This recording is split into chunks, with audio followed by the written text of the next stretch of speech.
제출하신 의견서에 어떤 내용 담겼는지 먼저 여쭤볼게요. 우선 이제 체포영장이 부당하다. 권한 없는 기관에 의한 체포영장 청구고, 그리고 우리 형사소송법상 체포영장 청구 요건에도 맞지 않는다. 그게 핵심입니다. 오늘 변호인 선임계도 함께 제출하셨나요? 예. 네, 방금 권한 없는 수사기관이 청구한 거라고 하셨잖아요. 네. 그럼 어느 기관에서 해야 된다고 보시는 거예요? 어느 기관에서 청구해야 되는 문제는 지금 말씀드릴 사항은 아니고, 공수처는 내란죄에 대한 수사권이 없다. 이거를 말씀드리는 겁니다. 사실 수사기관이 딱 세 개잖아요. 네. 네, 그 중에서 어느 수사기관에서 아니, 그것은 뭐 수사기관에서 판단할 문제고, 현재 영장 청구에 대해서만 말씀을 드리는 겁니다. 체포영장 청구 소식들은 대통령은 어떤 반응이셨는지. 지금 대통령 체포영장 청구 관련해서 뵌 적은 없습니다. 영장이 발부되면 협조하실 계획이신지. 그건 그때 가서 얘기하겠습니다.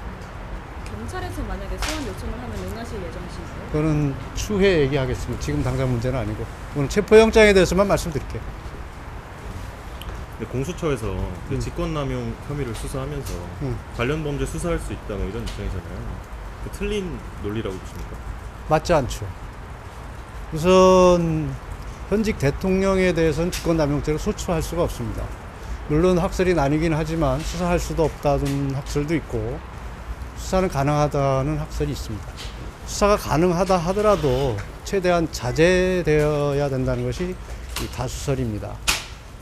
기본적으로 수사를 할 수 없거나 자제되어야 되는 죄명, 직권남용죄, 그리고 수추할 수 없으면 명백합니다. 그런 죄명으로 내란죄의 관련성을 주장하는 것은 법리적으로 맞지 않습니다.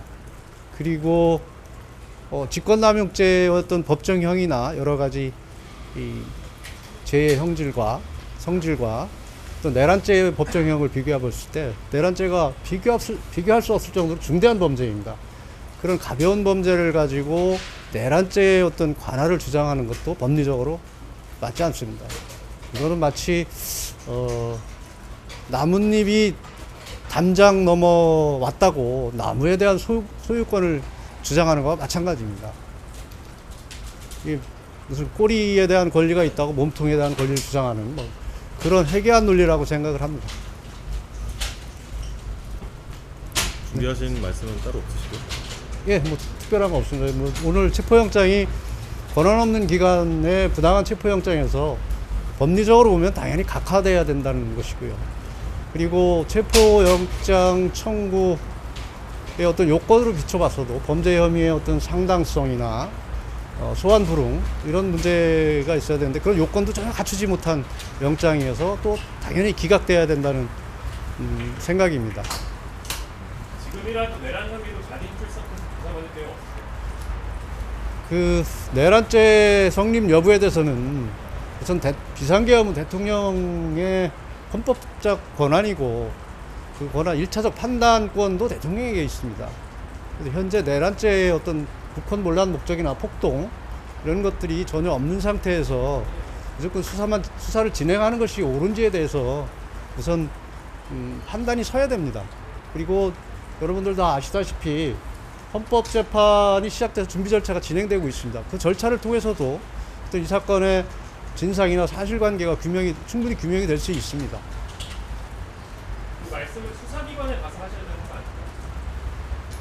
수사기관에서 지금 정당한 수사권이 없는 수사기관에서 중북적으로 소환하고 불법적 수사를 장행하고 있기 때문에 그런 불법 수사에는 응할 수 없다는 것이 기본 입장입니다.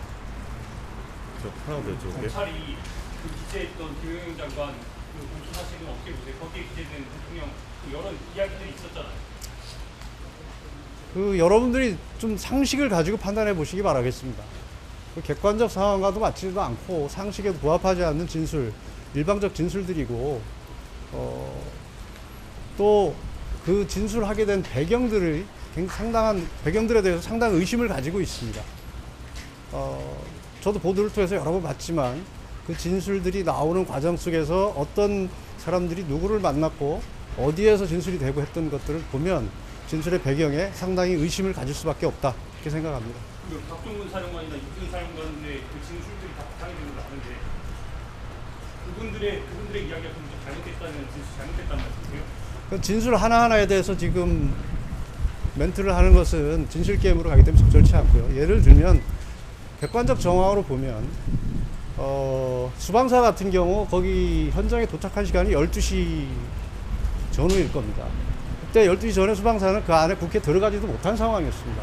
경찰관이나 일반 사람들이 군중이 있기 때문에 그런 상황에서 무슨 구체적인 어떤 안에 들어가지도 못한 사람에게 뭐 어떤 지시를 했다는 것이 말이 되지는 않고 기본적으로 대통령께서는 국방장관을 통해서 무슨 지시를 했다는 입장이시고 그 일선에 있는 현장에 있는 군 관계자나 경찰들에게는 현장 상황 파악 내지는 격려 정도에 전화했다는 것이 기본 입장입니다. 그 입장에 대해서 헌재에 제출을 하셨나요? 네, 제출했습니다. 그 국회 통제는 대통령이 지시한 적이 없다. 헌재에 제출한 건 아닙니다. 헌재는 이제 추후 답변서를 제출할 겁니다.